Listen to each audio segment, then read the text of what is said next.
Sir, ನನ್ನ ಹೆಸರು Dhanraj L ಬುಗುಡಿಕರ್ ಅಂತೇಳಿ. ಪ್ರಾಪರ್ ಬಂದು ಗುಲ್ಬರ್ಗ. ನಾನು ಸೆಟ್ಲ್ ಆಗಿದ್ದು ಬೆಂಗಳೂರು. ಅಂತ ಮನೆ ಬಂದು ಗುಲ್ಬರ್ಗ ಬಾಡಿಗೆ ಮನೇಲಿ ಇದ್ದೀನಿ.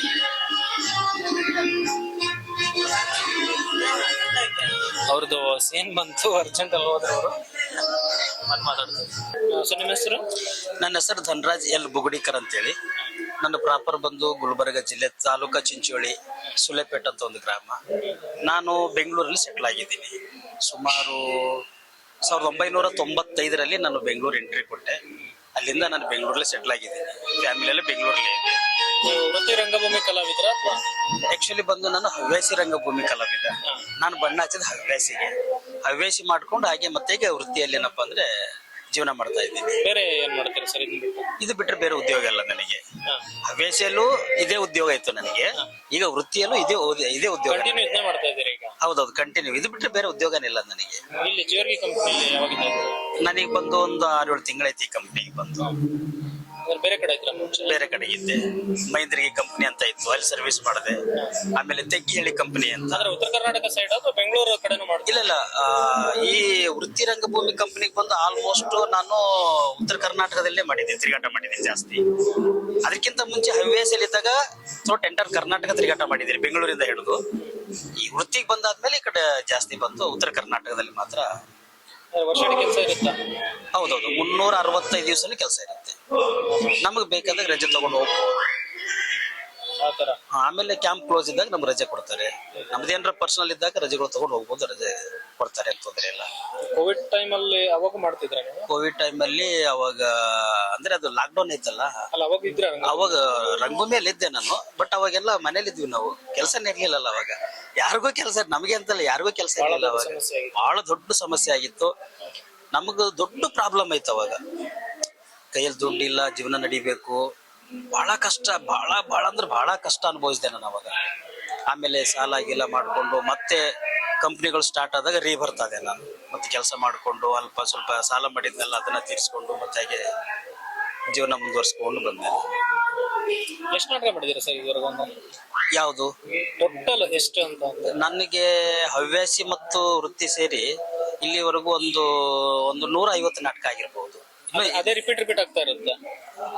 ರಿಪೀಟ್ ಬಿಟ್ಟು ಹೊಸ ನಾಟಕನೇ ಒಂದು 150 ಆಗಿರ್ಬೋದು. ರಿಪೀಟ್ ಆದ್ರೂ ಬೇಜಾನಾಗಿದೆ, ಬಹಳಷ್ಟು ಆಗಿದೆ ರಿಪೀಟ್. ಯಾಕೆ ಹವ್ಯಾಸಿಯಲ್ಲಿ ನಾವು ಜಾಸ್ತಿ ನಾಟಕಗಳು ಮಾಡಿದೀವಿ. ಪೌರಾಣಿಕ ಏನಾದ್ರು ಮಾಡಿದ್ರು? ಪೌರಾಣಿಕ ಇಲ್ಲ, ಪೌರಾಣಿಕ ಮಾಡಿಲ್ಲ. ಸಾಮಾಜಿಕ, ಐತಿಹಾಸಿಕ ಇವೇ ಜಾಸ್ತಿ. ನಾನು ಆಕ್ಚುಲಿ ಬೇಸಿಕ್ ಬಂದು ಕಾಮಿಡಿನೇ. ನಾನು ಕಾಮಿಡಿ ಮಾಡ್ತೀನಿ, ಸ್ಟೋರಿ ಸೆಕ್ಷನ್ ಮಾಡ್ತೀನಿ. ಅಂದ್ರೆ ಜನ ನಿಮ್ಮನ್ನ ಯಾವ್ದಾದ್ರು ಒಂದು ಪಾತ್ರದಿಂದ ಗುರುತಿಡಿತಾರ ಅಥವಾ? ಜನ ನನ್ನ ಕಾಮಿಡಿಯಿಂದ ಜಾಸ್ತಿ ಗುರುತಿಡಿತಾರೆ. ಈ ನಾಟಕದಲ್ಲಿ ಡಾಕ್ಟರ್ ಅಂತಾನೆ ಫೇಮಸ್ ಆಗಿಬಿಟ್ಟಿದ್ದೀನಿ ನಾನು. ಈ ನಾಟಕದಲ್ಲಿ ಹೊರಗಡೆ ಹೋದ್ರೆ ಡಾಕ್ಟರ್ ನಮಸ್ಕಾರ ಅಂದ್ಬಿಡ್ತಾರೆ, ಇದು ಫೇಮಸ್ ಆಗಿಬಿಟ್ಟಿದ್ದೀನಿ. ಬೇರೆ ನಾಟಕಗಳೆಲ್ಲ ಕಾಮಿಡಿ ಪಾತ್ರ ಮಾಡ್ತಿರ್ತೇನಲ್ಲ, ಅದು ನೋಡಿ ಏನಪ್ಪಾ ಅಂದ್ರೆ ಗುರುತಿಡಿತಾರೆ. ಓ, ಇವರು ಕಾಮಿಡಿ ಪಾತ್ರ ಮಾಡಿದ್ರು.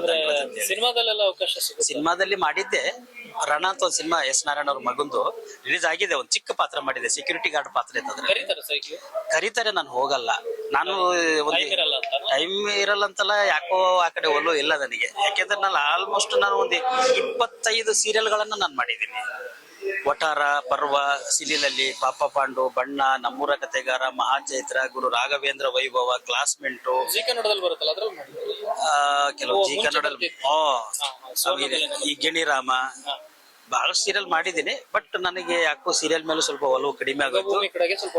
ನನಗೆ 100% ಈ ಕಡೆ ಜಾಸ್ತಿ ಒಲವು ಆಗೋಯ್ತು. ಹಾಗಾಗಿ ನಾನು ಮತ್ತೆ ಈ ಕಡೆ ಬಂದೆ. ನಿಮ್ಗೆ ಏನಾದ್ರು ಕನ್ಸಿದ್ಯಾ, ನಾನು ಇದೇ ತರ ಒಂದು ಪಾತ್ರ ಮಾಡೋದಕ್ಕೆ ಆಗ್ಲಿಲ್ಲ ಇಷ್ಟು ವರ್ಷದಲ್ಲಿ, ನಾನು ಅದು ಮಾಡ್ಬೇಕು ಅಂತ? ಇಲ್ಲ, ಆ ತರ ಏನಿಲ್ಲ. ಇದರಲ್ಲಿ ನನ್ನ ಜೀವನ ನಡೀತಾ ಇರೋದ್ರಿಂದ ಇದೇ ತರ ಪಾತ್ರ ಸಿಗ್ಬೇಕಂತ ನನಗೇನಿಲ್ಲ. ಸಣ್ಣದ್ ಕೊಟ್ರು ಮಾಡ್ತೀನಿ, ದೊಡ್ಡದ್ ಕೊಟ್ರು ಮಾಡ್ತೀನಿ, ಸ್ಟೋರಿ ಸೆಕ್ಷನ್ ದಲ್ಲಿ ಕೊಟ್ರು ಮಾಡ್ತೀನಿ, ಕಾಮಿಡಿ ಸೆಕ್ಷನ್ ದಲ್ಲಿ ಕೊಟ್ರು ಮಾಡ್ತೀನಿ. ಯಾವ್ದು ಕೊಟ್ರು ನಾನು ಐ ಆಮ್ ರೆಡಿ ಮಾಡೋದಕ್ಕೆ. ಯಾಕೆಂದ್ರೆ ನನ್ನ ಜೀವನ ನಡಿಬೇಕಷ್ಟೇ. ನಾನು ಈಗ ಹೆಸರು ಮಾಡಬೇಕು, ಇಂಥದೇ ಪಾತ್ರ ಬೇಕು ಅನ್ನೋದೇನಿಲ್ಲ. ಈಗ ಅವಾಗಿತ್ತು ಒಂದು ಕಾಲದಲ್ಲಿ ನನಗೆ ಈ ತರನೇ ಪಾತ್ರ ಮಾಡಬೇಕು, ಈ ಪಾತ್ರ ಹೆಸರು ಮಾಡಬೇಕು, ಗಿಟ್ಟಿಸ್ಕೋಬೇಕು ಅನ್ನೋದು ಬಹಳ. ಅವಾಗ ಆತರ ರೋಲ್ ತಗೊಂಡಿದ್ದೀನಿ, ಮಾಡಿದ್ದೀನಿ.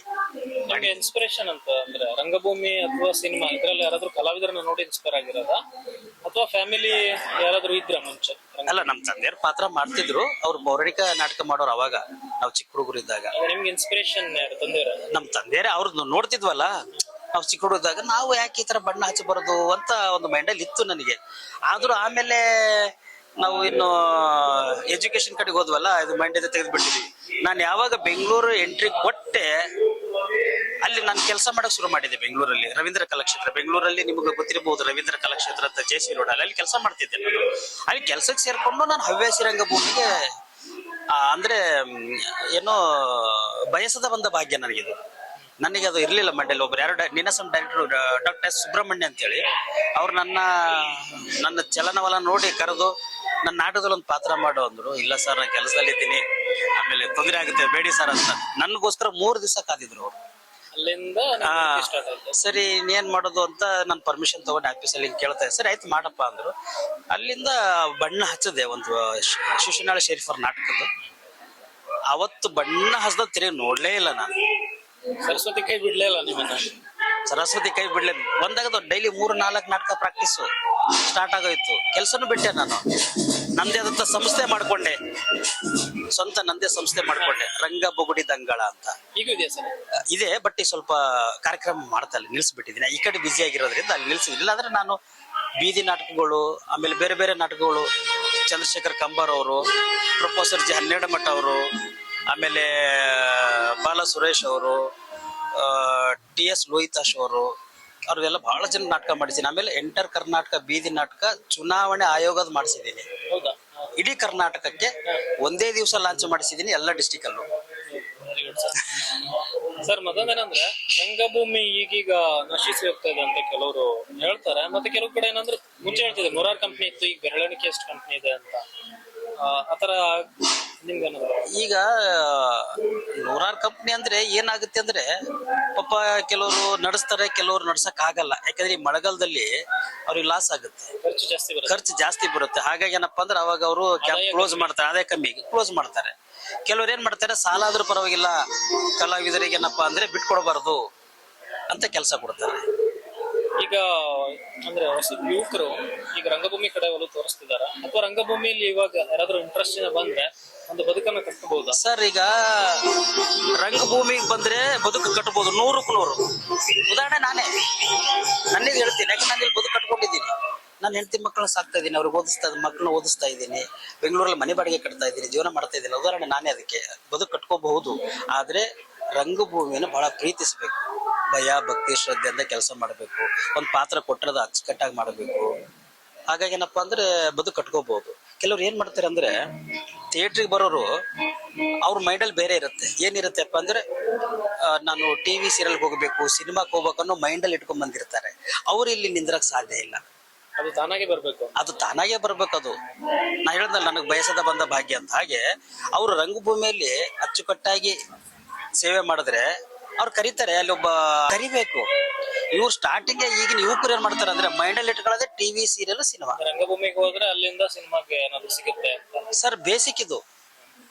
ನೀವು ಥಿಯೇಟರ್ ಇಂದ ಹೋದ್ರೆ ನೀವು ಅಲ್ಲಿ ಫೇಲ್ ಆಗಲ್ಲ, ನೀವು ಡೈರೆಕ್ಟ್ ಆಗಿ ಅಲ್ಲಿ ಹೋದ್ರೆ ಫೇಲ್ ಆಗ್ತೀರಿ. ಇಲ್ಲಿ ಹೋದ್ರೆ ನೀವು ಫೇಲ್ ಆಗಕ್ ಸಾಧ್ಯನೇ ಇಲ್ಲ. ಸರ್, ಮತ್ತೊಂದೇನಂದ್ರೆ, ಇವಾಗ ರಂಗಭೂಮಿ ಹೋಗ್ತೀನಿ, ನಾಟಕ ಕಂಪನಿ ಸೇರ್ತೀನಿ ಅಂದ್ರೆ ಈಗಿನ ಯುವಕರಿಗೆ ಅಪ್ಪ ಅಮ್ಮ ಆಗಿರ್ಬೋದು, ಮತ್ತೆ ಫ್ರೆಂಡ್ಸ್ ಯಾರು ಅಷ್ಟು ಸಪೋರ್ಟ್ ಮಾಡೋದಿಲ್ಲ. ಸೊ ಅದ್ರ ಬಗ್ಗೆ ಮಾಡ್ಬೇಕು. ಮಕ್ಕಳಿಗೆ ಎಜುಕೇಶನ್ ಎಷ್ಟು ಮುಖ್ಯನೋ, ಈ ರಂಗಭೂಮಿನೂ ಅಷ್ಟೇ ಮುಖ್ಯ. ಅವರಿಗೆ ನಾಟಕ, ಸಂಗೀತ, ನೃತ್ಯ ಇದನ್ನು ಕಲಿಸ್ಬೇಕು.